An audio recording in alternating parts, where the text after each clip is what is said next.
The chairpersons for the session are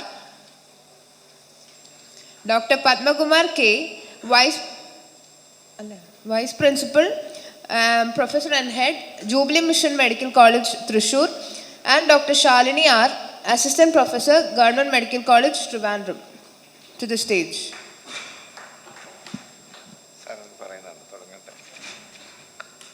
Respected Chairperson and audience, actually I was very thrilled after hearing Minister Vasavan's talk on importance of forensic medicine in our social life and how it is integrated into the public health as well as societal needs. Now I shift my gear to say that here there is a potential of a dead patient helping around 5 families to have a fresh lease of life. So my focus will be more on brain death as well as what is the current scenario in organ transplant in Kerala. Thanks for the kind words from the desk. So the first question I would pose to you is it merely an organ transplant or a organ donation activity? Is it merely a medical legal responsibility for you forensic doctors, or it's a social responsibility? If you feel that it's a social responsibility, please raise your hand so that it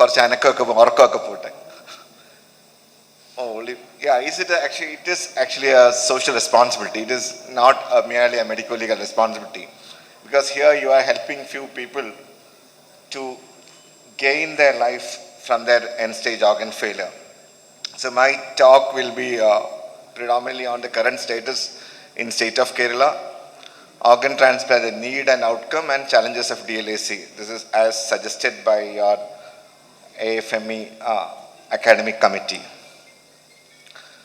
Before I enter into my talk, you should identify that there is an organization called Kerala State Organ and Tissue Transplant Organization, which oversee the entire activity of organ transplant. So it is not a small subdivision of Director of Medical Education. It is now predominantly a separate organization. In fact, it is headed by the appropriate authority, which is Director of Medical Education, but it is not linked to the Director of Medical Education office as such. So it is now a separate organization as envisaged by the THO Act. And we have very strong administrative setup. Like appropriate authority is the, as you all know, THO Act, the apex decision maker or apex person involved in the THO Act is appropriate authority. Then you have advisory committee to the appropriate authority, and also we have a lot of expert committees looking into each organ specific issues, and you have DLACs to look into the other than near relative donation or unrelated donation. And now government has formed a state level technical committee to look into the rejections of DLAC. Rather than people going to the court, you can come to the appellate committee and seek explanation for your rejection by the DLAC. And so this is how an organ transplant scenario work in as per the THO Act. You understand that there is a new gazette notification that K-SOTTO is the office of the appropriate authority. This is the organization headed by Minister and Principal Secretary. Now it's ACS, DME, DHS, and myself as Director of this program. So whenever you see a patient with end-stage organ failure, you have two treatment dilemmas. That is, whether you allow him to die as it is, or you offer a transplant. And if you offer a transplant, whether he will be living more than whether when he lives with the disease. For example, if you have a renal failure patient with end-stage renal disease, comfortably going well with maintenance hemodialysis, you are offering a transplant. So the mind is whether that transplant will change his life into a fresh lease of life, or it will be more problematic with immunosuppressions. So the clinician has to take a very wise decision whether he will be better placed after transplant or better placed with the current treatment. In the case of liver, when you, in the liver, most of the centers decide on the liver transplant based on the MELD score, that is modified end-stage liver disease score, or ML sodium score. Now it is MELD sodium, that is, it takes albumin, bilirubin, creatinine and INR plus sodium. So what they calculate is if it is less than 50, more than 15, you can list into in the liver list. And if it is 25 to 30, it is an urgent case for a liver transplant. But what we see in Kerala is there is a tendency to operate on the low MEL cases, that is between 15 to 20. The advantage is for the surgeon because he doesn't have much of portal hypertension, portal varices are not there, so surgery is clean, surgery is easier. But when you go high up in the MEL, you have a big portal varices, very difficult surgery, a lot of challenges for the surgeon. So in Kerala, that 90-95% of the patients are opting for living donor liver transplant. So for them, outcome is very important. So they operate on low MEL. When we looked into the statistics of K-SOTTO, the patient who have registered in 2012 is still alive with the MEL score of 15 or 16. So if he could have got a liver in 2013, he would have been a liver transplant recipient, and probably he might have succumbed to a infection much earlier than this. So we don't know which one would be. So whether sickest first or a stable first, that we need to identify only through the data when we look back. So we need to generate data based on the liver transplant outcome. That is why I think Krishnan sir told me to talk more about the outcome, because we don't have even the entire India doesn't have a transplant outcome data. We are trying to incorporate a registry so that all transplant are monitored. So for the challenge of dialysis, when a patient coming with a non-related donor, to give approval or not is a big question. Whether the documents which says that transplant is urgent and whether transplant is non-urgent, and dialysis is not a person to look into that, but they rely on the clinician's response. Whether that clinician is giving a correct picture of the recipient also we don't know. So this is a very crucial thing where dialysis is not really equipped with that decision of clinical indication for transplant or not. And what is the demand supply gap? It's a huge demand in the sense less than 1% of the need is met by organ transplant, either by living or deceased donor. So what is if there is an increased demand supply gap, what will happen? There will be a black market, right?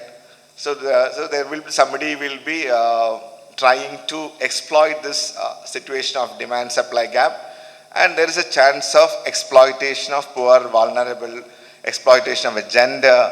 As you all know, most of the donors are female. We'll come to it later. So there is a huge gap between the supply and demand. A lot of people are dying every day.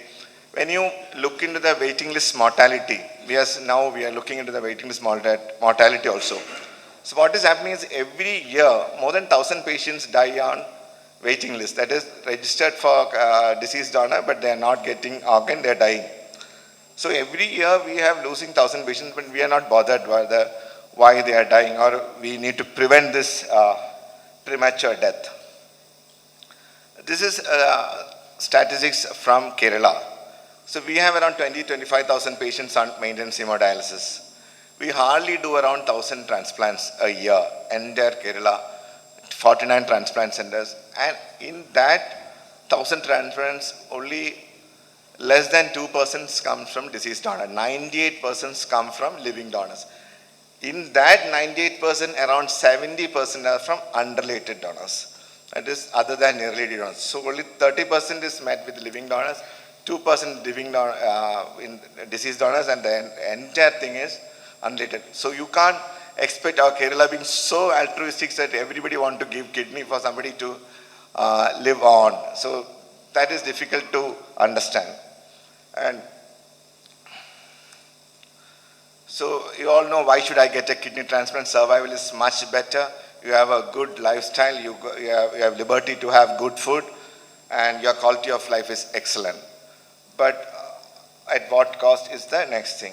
So this is an award-winning paper of Transplant Society International work. So we looked at the last 12 years of organ transplant program. If you can see the orange bar, that is the organ allocated from the deceased donor. That orange bar got expanding when we started the program in 2012. Up to 2015, that organ or orange bar was expanded. That is, organ is being allocated, and people start registering more. The top numbers are the registration. So every year there is registration. More people are getting a hope to get an organ. But what happened? This 2016, 2017, there was a drop. And after that, there is the orange. Now the orange line is thinner and thinner. You can't even see. That is, there is no organ donations happening. So, but there is a small hope in the people that they might get an organ. So the registration is now actually increasing, but donation is not happening. That is an interesting phenomenon. I don't know why people are still hope that even though our program is not doing good. This is a deceased donor versus living donor happening in Kerala. The smallest bar on the left side is the kidney, deceased donor kidney. This is a small bar. This is the living donor. So the whole tall bars are for living donor for kidney. So in 2022, we had around 1,300 kidney transplants. Just imagine. So the need is so much. And see the liver program. Liver program also, living donor program is increasing every year. In 2023, they did around 350 to 400 liver donor. And liver donor, you all know the risk of liver donor. I think one or two patients die in 100 living donor surgeries. That is the international statistics. It is on liver donor, not the recipient. So this is the kidney transplantation in Kerala and compared to the US. This is the living donor, 1,033, disease is 32. This is the last year data. The transplant is 1,060. So what is the percentage of deceased donor? It's 3%. What is in US? It is 77%. So this is actually shame for a country, for a state like Kerala, which we boast upon the health indices, which is equal to our Scandinavian countries. That is what we are told about in the statistics. So what is the philosophical difference between a deceased donor and a living donor? In deceased donor, it's actually a societal thing, that it goes to a pool of a recipient, and we prioritize based on the requirement or the waiting list number, registration time, or whatever you can fix it accordingly to the best clinical practices. In nowadays, many countries have point system for allocation, best histocompatibility, age, blood group, a lot of things are matched into, and they run a matching allocation algorithm is there, and that is how the donor is selected. So there is a liberty for the state to pick an organ based on the utility or based on the sickness. So it is now known as a sickness versus utility allocation rules. But what happened to the living donor? Living donor, it is directed donation. I come as a donor to my wife, so I am directing the donation. So there is no possibility of identifying sickness first. So whenever a patient comes with a donor recipient pair, the transplant center will be very interested to do a transplant. This is the rise and fall of the disease donor program. See the alarming numbers. The fall is so steep. But this was the Akadam we got in 2016. Probably you all know the reasons.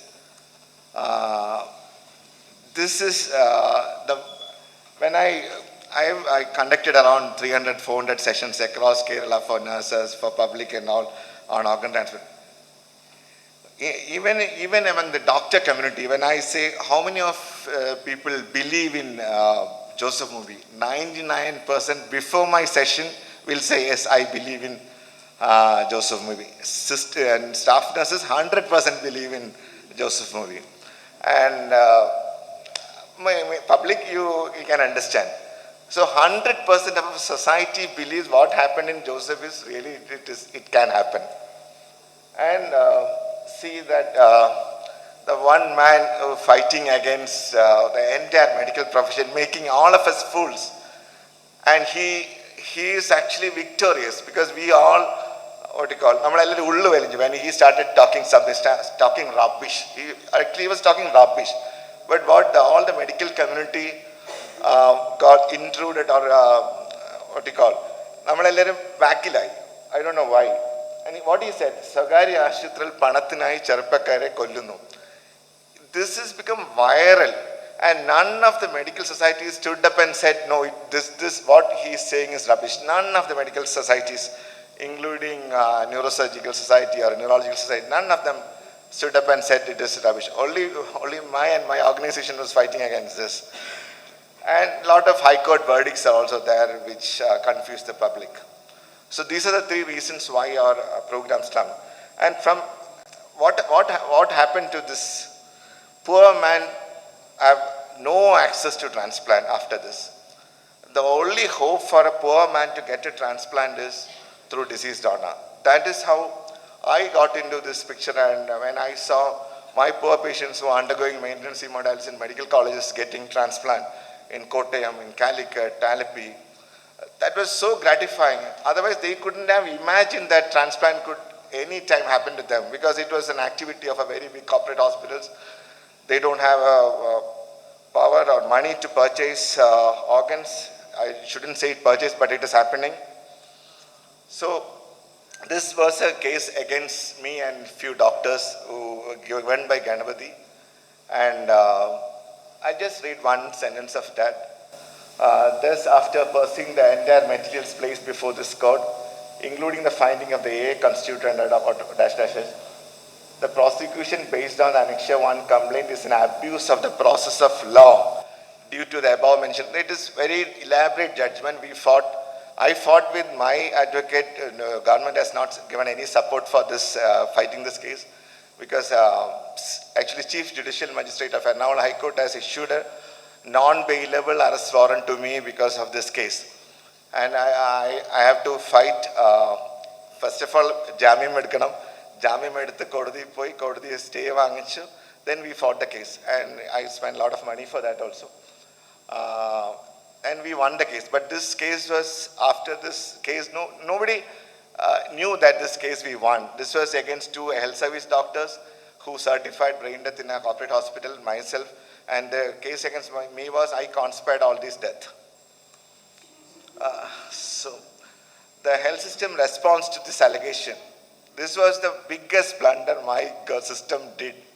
The health system response to the allegation, in spite of court telling that this is bullshit, what he said was, then we did introduce video recording in the death certificate process, and court endorsed also. And government doctor in the BSD expert panel for certifying brainstem death. The case itself was a brainstem, a doctor who was in Muvatuvira, I think it was Muvatuvira, was called upon to certify brainstem death in a Ernakulam hospital.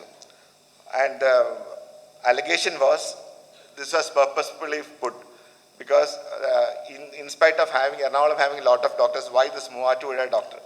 But DMO, they have a duty roster for Ernakulam, entire Ernakulam district, they have a duty roster. So Muvatuvira come under Ernakulam. That particular day, that Muvatuvira doctor has to be there in the duty roster. So she has to go to the, and incidentally or unfortunately, that lady has been my classmate also. So, and unfortunately, then the conspiracy came into picture. So I manipulated that, and I sent that lady to for certifying death in that hospital. Okay, and she also has to file the case. She said, "Ini melal inna phone vilkkeyo, inna samsarikkeyo, endu cheyadu." And she blocked my WhatsApp contact also. And also government introduced government doctor. That is another blunder government has done. Because one person in the ICU is brain dead. And what is the logic of having another person sitting in a Muvatuvira General Hospital coming and seeing this patient, whether he is really brain dead or not? It should be the responsibility of the treating team, because whenever any case comes, they have to defend themselves. If they give some muscle relaxant or anesthetic and creating false apnea, why this doctor has to share the blame of that? So this is another blunder which government did. And the program has. So what is the result of this? ആൾക്കാരെല്ലാം ഇതെന്തോ complete ഉടായിപ്പാണ്, അതുകൊണ്ടാണ് government video വയ്ക്കാൻ തുടങ്ങി, government ഡോക്ടറിനെ വേണം. So the mistress, the system endorse the mistress. The society, somebody alleged a situation. Without properly inquiring into the allegation, we introduced a lot of systems. And then which added more mistrust in the system. This is what has happened. So, and that's due to RTA. Now I usually tell them that red border is the number of RTA deaths happening in Kerala. And the grey arrow was 30,000 accidents. That is total number of accidents. Now I tell them 26,000 patients are alive because of the good treatment offered by medical colleges and corporate hospitals or whatever hospital they have. So 36,000 people escaped their injury and they are back to life, and only 4,000 died. Now what the ALEC person is telling is, he helped people, youth, come out of this brainstem death because the case was fought for saving the youth. So this is what all hospitals should highlight.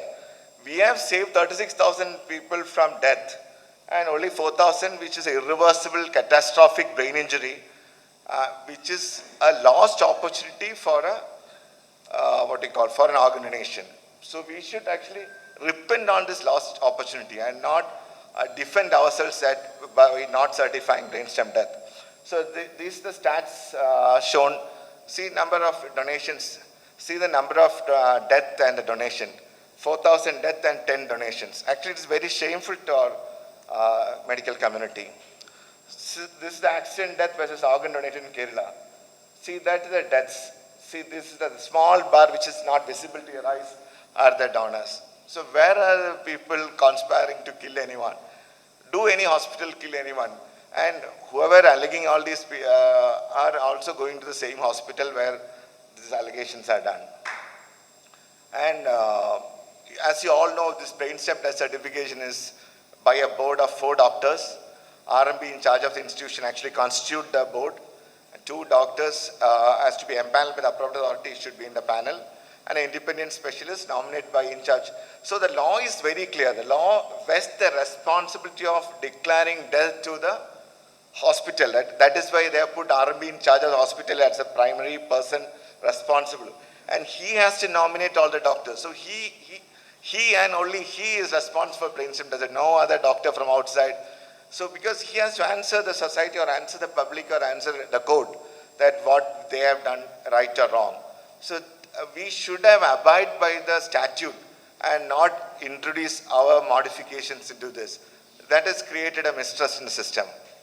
And this is done at the interval of 6 hours, tested 2 times, and certification essential to permit removal of organ. So unless and until the death is certified in such manner prescribed in the law, you can't remove an organ. So the law is very clear and law is very enforceable. So, and people ask how we document death certificate. It is very clear in the Form 10. In the Form 10, if you can read the first line, we the following members of the Board of Medical Experts after careful examination so and so is dead on account. It is written is dead on account. So whenever you certify brainstem death and sign this form, this is the death certificate of that person. Patient is dead. There is no ambiguity in the law, only ambiguity is in your mind. So you should start doing this whenever a patient is in ICU, when he is having an absent brainstem reflex and irreversible coma, you certify in brainstem death. And what you do, after that you should sign a Form 8. Form 8 is an authorization or consent form. Has the patient or next of kin agreed to the donation of organs and a tissue? If the answer is no, what do? You have certified dead. As a general MBBS doctors, you just write, what will you do? They say, the relatives are telling, we are not agreeable for donation. What will you do? What will you do? You continue, raise your hands, those who would say, the doctors are responsible to continue the care. Raise your hands. And those who are agreement to disconnect the ventilator and tell the patient is dead. That is also no answer. I don't know answer in our society. Okay. Anyway, yeah, thank you. Thank you. So this is dead. So you don't have an ethical or moral obligation to treat a dead person. So you say you certify, you communicate very clearly to the relatives. What I would suggest is, before doing an apnea test, first you assess the brainstem reflex properly. you review the drug charts, no anesthetics, no muscle relaxant, or if at all it has been used, it has been faded away by the half-lives. Then you tell the relatives that we are going for death certification by doing apnea test. If you are agreeing for that, we are going ahead. So because it is costly for them, costly for the system, costly for the ICU efforts, all infutile. So we communicate that and start death certificate, then people will agree because they don't want to suffer or the grief of prolonging the grief of the relatives, prolonging the suffering of a dead individual in ICU. So when we discuss with the ICU doctors, what would you want from us as a system? They said we want an executive order. And after deliberations of around 20-30 with international experts, legal expert, Government of Kerala came out with geos telling that if you certify a patient brainstem dead, you can disconnect the ventilator. And we made out a clear-cut algorithm and all for that. Then what happened? Nothing happened. Nobody did certified death. So where is the confusion? I can understand. When I talked to the ICU doctor, they said we want an executive order. Then we gave an executive order. You start disconnecting the ventilator. Then also there is no response. So this is another problem which I see in the mistrust has happened because most of the donation activity is happening in private hospitals and the transplant activity is also private hospital. So it is there is no financial neutrality in organ donation and transplantation. There is a profit involved in that. That is also a cause of mistrust. So that is probably one reason for that.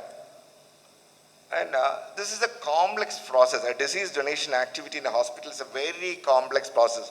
So most of the hospitals would not like to go ahead with a deceased donor transplant. Why is, first you need 4 doctors 2 times apart for certifying brainstem death. 6 മണിക്കൂർ ഇടവിട്ട് 4 doctors, especially neurologists, mobilize to certify, and it's very challenging. And then you need to optimize the donor with lot of medication so that he will not have a cardiac arrest because organs have to be used only if your circulation is intact. And when the relatives concerned, you have to call for the recipient. And recipients usually നമ്മൾ രാത്രി വിളിക്കുമ്പോൾ സാറേ ഇന്നേക്ക് വരാൻ സൗകര്യമില്ല അല്ലെങ്കിൽ ഇന്ന് പനിയാണ് പൈസ ഇല്ല. അപ്പോൾ നമ്മളൊരു 10 പേരെയൊക്കെ വിളിക്കുമ്പോഴാണ് 2 പേര് വരുന്നത്. So അവർ വരുമ്പോൾ ടെസ്റ്റ് ഒക്കെ ചെയ്ത് ചിലപ്പോൾ 2 yearsന് മുമ്പായിരിക്കും. So we need to have a repeat evaluation. So all these challenges. So probably I think this big hospital doesn't want to take up all these challenges. So only medical colleges we have because of good assistants and PGs. They do a lot of similar work. And we have to send blood sample for cross match. ചിലപ്പോൾ സംഭവിക്കുന്ന 4 പേരെ cross matching, all 4 will come as a positive. So what will we do? We give 1 kidney to a private hospital. So what will the elect person say? Doctor kidney with 2. So I'm not joking. This is given as a letter to all the ministers as doctor is earlier nodal officer, now designated as executive director, is selling kidneys for 2 lakhs rupees to the corporate hospital recipient. So these are the challenges for and the HR surge. HR surge is huge. For example, if you have a deceased donor transplant in a hospital, you have an extra nurse to look after the maintenance, you have an intensivist extra, you have an unplanned surgical process in the theatre, lot of routine scheduled surgeries get postponed, a lot of issues are there. So what will the corporate hospital do? Because it is not cost effective for them to have a deceased donor transplant. They can go straight away with the living donor program. So what is the dilemma? I'll come to the dilemma of the DLSC. Dilemma of the DLSC is whether you go with the survival of the disease or the survival of a transplant, or you look at the donor. So you have to weigh between the risk to the recipient, risk to donor. So I'll start with one story recently happened in Karnataka. This is a lecturer in a college who dies after donating 60% of her liver to husband's aunt. And it is said that it is coerced to donate. She was forced to donate. So all DLSC members, I appeal to you, put donor first. Recipients have illness because we can't help it because we have a lot of illnesses which there is no cure. But think about the donor. If a donor is willingly, happily doing a donation, we are all for that, because that is why the law has said related donation should be permitted. Unrelated donation, why law is strict on unrelated donation, we can't expect so big altruism happening between a totally unrelated person in Kozhikode and an Alappuzha coastal woman donating kidney or a liver. It's unacceptable. Actually, this is some sort of exploitation happening in one way or other. So DLAC is, my first appeal is donor first every time. Donor first every time. So this, you should not compromise when you put your decision on accepting an unrelated donor. Think about the donor, think about the donor and donor only. And as you all know, the gender of the gift, females 75%, majority 75%, and homemakers. And this I would like to explain one or two recent cases. Recently one, and all have similar stories. Corona കാലത്ത് മുമ്പ് എൻ്റെ ഭർത്താവ് ആ മുതലാളിയുടെ കൂടെ ജോലിയായിരുന്നു. Corona അതിന് ശേഷം ഞങ്ങൾ പക്ഷേ അത്ര പരിചയമില്ല. പക്ഷെ ഇപ്പം ആ മുതലാളിക്ക് അസുഖം വന്നറിഞ്ഞിട്ട് എൻ്റെ ചേട്ടന് ഭയങ്കര വിഷമമായി. എൻ്റെ ചേട്ടന് വിഷമം മാറ്റാൻ വേണ്ടി ഞാൻ ലിവർ കൊടുക്കാൻ വിചാരിച്ച്. അപ്പോൾ ഞങ്ങൾ ചോദിച്ചു, we have the appeal committee. Actually when DLAC reject, we have A technical committee. ഞങ്ങൾ ചോദിച്ചപ്പോൾ നിങ്ങളുടെ എൻ്റെ കൊച്ചിന് 2 വയസ്സും മറ്റേ മൂത്ത കുട്ടിക്ക് 6 വയസ്സും. അപ്പോൾ ആ കുട്ടി അപ്പം നിങ്ങൾ മരിച്ചു പോയാലോ, അത് എൻ്റെ അപ്പനും അമ്മയും നോക്കും. അപ്പം നിങ്ങൾക്ക് അപ്പനും അമ്മയെക്കാളും അല്ല കുട്ടികളെക്കാളും ഇമ്പോർട്ടൻറ്റ് നിങ്ങളുടെ ആ മലപ്പുറത്തുള്ള ടെക്സ്റ്റൈൽ മുതലാളിയാണോ? അങ്ങനെയല്ല. അവർ ഞങ്ങളെ കൊറോണയ്ക്കൊക്കെ സമയത്ത് ഭയങ്കര, എല്ലാവർക്കും കൊറോണയാണ്, എല്ലാവരും കൊറോണ, ഭർത്താവ്, ജോലി, അത് കഴിഞ്ഞിട്ട്.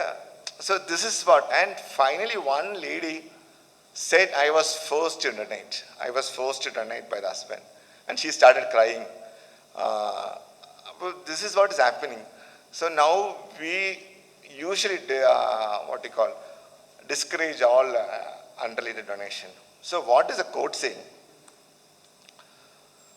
So court is saying you permit all donations. Court is always on the side of the recipient. I don't know why, because the recipient's advocate fights well with the court, and our advocates not fighting or not putting our arguments best in the court. I am not sure, but these are the verdicts coming from the court. Poverty no bar. That is a rich man.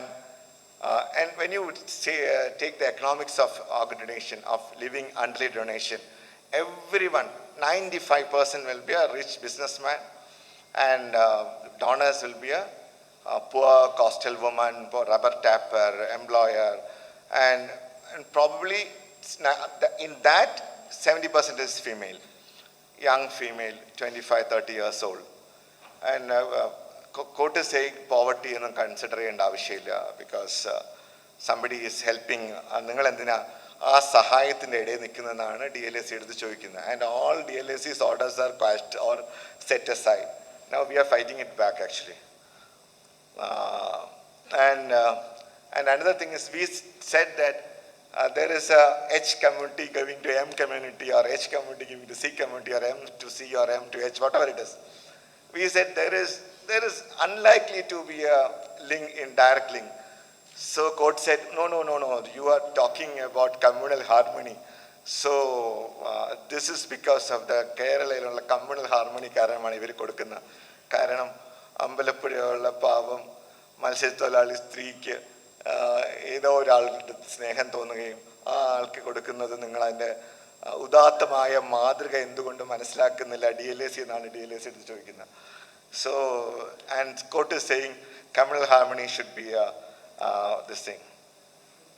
അപ്പോൾ നമ്മൾ പറഞ്ഞ് criminal history പോലീസിന് എടുത്തുകൊണ്ട് വരാം, police കൊണ്ടുവരും, ഇയാൾക്ക് criminal history ഉണ്ട് അതുകൊണ്ട് ഡൊണേറ്റ് ചെയ്യും. അപ്പോൾ നമ്മൾ DLAC പറയും he has having very high criminal background, so we are not approving. കോടതി പോകും, കോടതി പറയും ക്രിമിനൽ കൊടുത്തൂടെ, കിഡ്നി കൊടുത്താൽ ക്രിമിനൽ കാരണം, അല്ലെങ്കിൽ അവർ മദ്യപാനിയാണെങ്കിൽ കൊടുക്കുന്നതാണ് എന്താ കുഴപ്പം, അല്ലെങ്കിൽ കഞ്ചാവ് വിളിച്ചാൽ എന്താ കുഴപ്പം, കഞ്ചാവ് വിളിക്കുന്നത് തെറ്റാണോ എന്നൊക്കെയാണ് കോടതി ചോദിക്കുന്നത്. So donors criminality is irrelevant for donation. So all DLAC's orders, that is when I looked into past around 90-100 orders, all DLAC's orders are set aside by the court or quashed by the court. So Government of Kerala now started, constituted state level technical committee to look into the court verdicts and started giving appeal to the court verdict. So it is now, we have 2 bioethics experts in that committee. Myself is there, and one additional secretary from the secretary to have a common man's view, and a law expert. So this is a committee which is re-examining all the dialysis rejections, and we are planning to fight against these rejections. So this is probably 1 or 2 last slides of mine. Male-dominant society doesn't mean men are stronger than women. It just means women are kinder. This is all your women colleagues in my hall. So this is a beauty of deceased donor transplant. Can you guess what is happening? Anyone can guess what is happening? Are you all eഴുന്നേറ്റ് എന്ന് പറയാം? What is in this picture? This picture tells a beautiful story. സാറിന് അറിയായിരിക്കും. പറഞ്ഞു sir പറഞ്ഞു. Sir പറഞ്ഞു.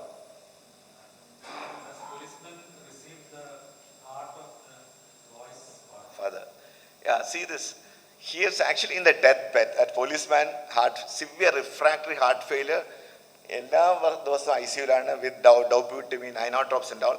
He was due for promotion to SI actually. And പുള്ളിക്ക് ഒരിക്കലും അതാകാൻ പറ്റില്ല, ഞാൻ മരിക്കും. ആ സമയത്ത് he got a heart from that boy's father. So just imagine, we are stepping in between this good act of donation and saying this ഇതെല്ലാം തെറ്റാണ്, അല്ലെങ്കിൽ ഇതെല്ലാം കള്ളമാണ്, ഇതെല്ലാം തെറ്റാണ്. And none of our medical community is fighting that old man who is taking all of us for granted and putting him as a messiah of youth for preventing organ donation. So regards from K-SOTTO, big salute to all organ donors, because I always feel that organ donors are the most important person in the donation continuum, because organ donor or organ donor family, if they don't decide, you can't live a life to another 5 families. When I talk about end-stage organ failure, what you should understand is, one end-stage organ failure patient in a home will push that home into poverty, push that home taking the students from education, paisa illathondu, then they sell their house to treat the illnesses. But generations are pushed into poverty because of one end-stage organ failure. So if we can help one end-stage organ failure to come back to life through organ donation, that is $1 million gift you can give to that family, which cannot equate to anything. So when a patient is identified brainstem dead in an ICU, please encourage your colleagues to certify brainstem death and request for organ donation. If they say yes, please go ahead for organ donation. Thanks for patient listening.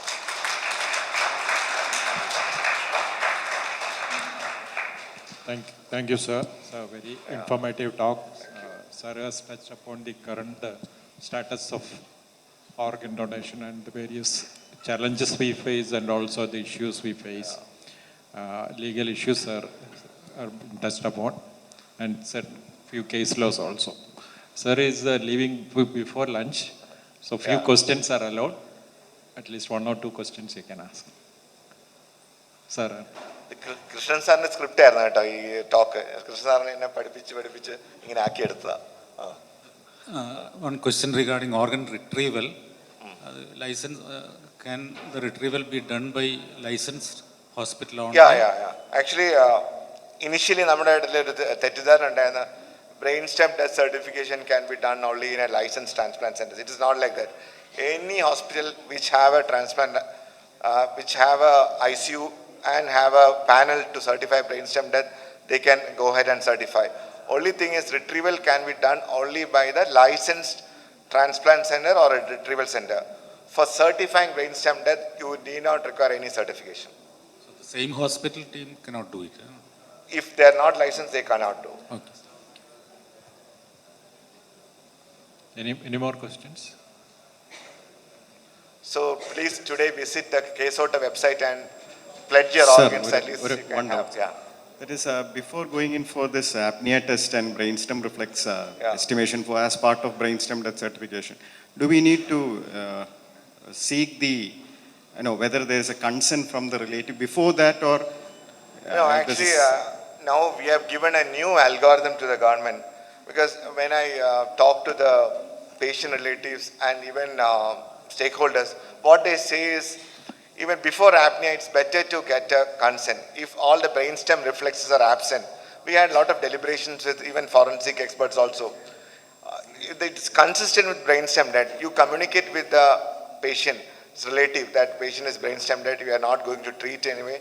So shall we go ahead with certification? That is actually a good,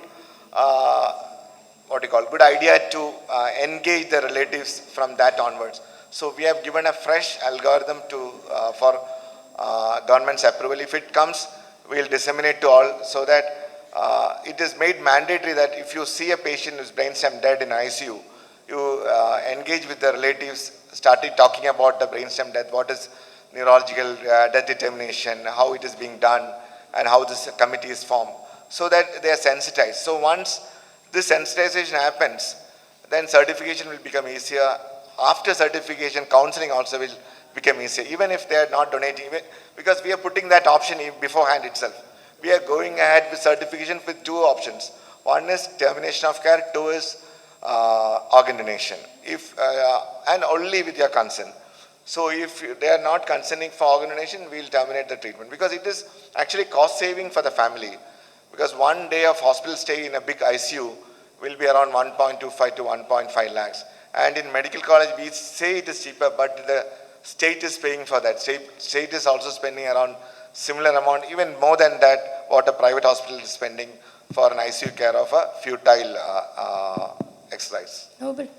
No, actually, I came to know that our adjacent hospital, Caritas, it's ready with that team. They have constituted the team for BSc certification. Brainstem, and they are waiting for the nodal. They are in a dilemma. What next? So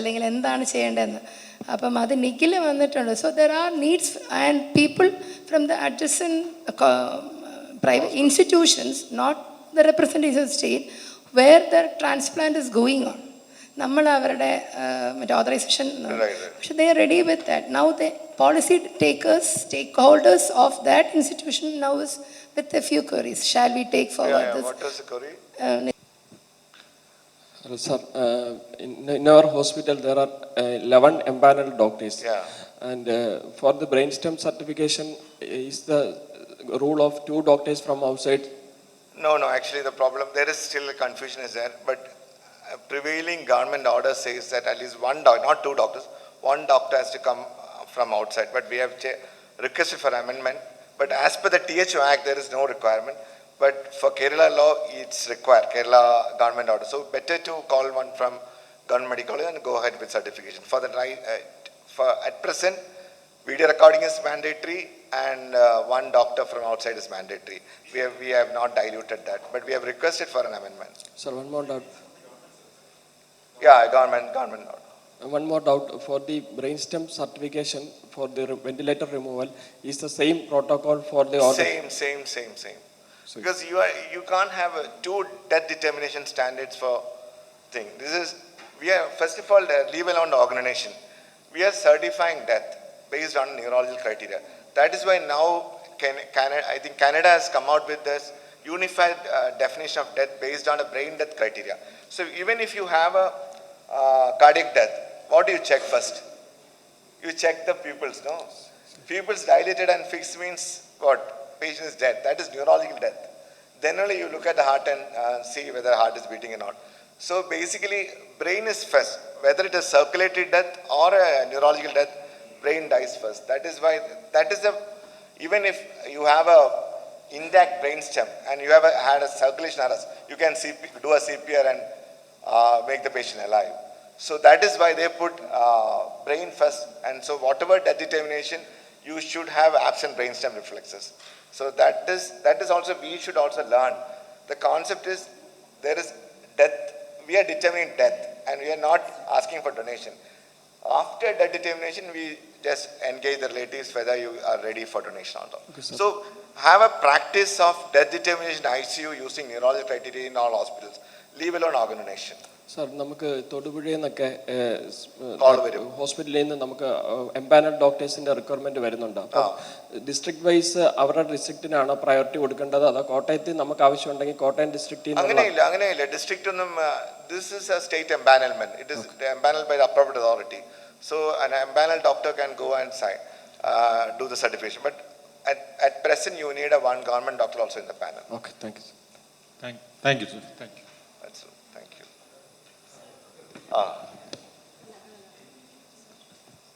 Suppose organ donation, we are not planning for donation. Brainstem death certification, the same procedure has to be done. Same procedure. So every death in a that ICU.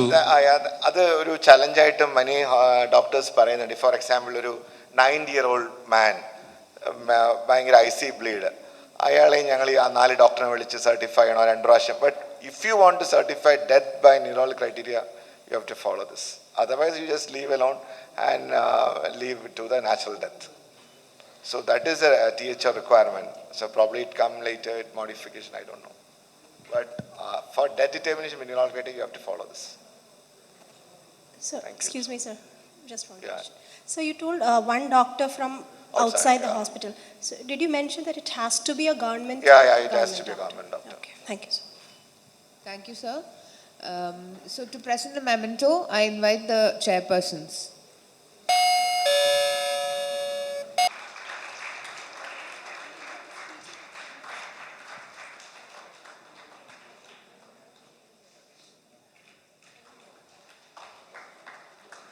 To give memento to the chairpersons, I invite Dr. Danya Ravindran, Vice President, Association of Forensic Medicine Experts, Kerala, Assistant Professor, Department of Forensic Medicine, Government Medical College, Trivandrum, to the dais.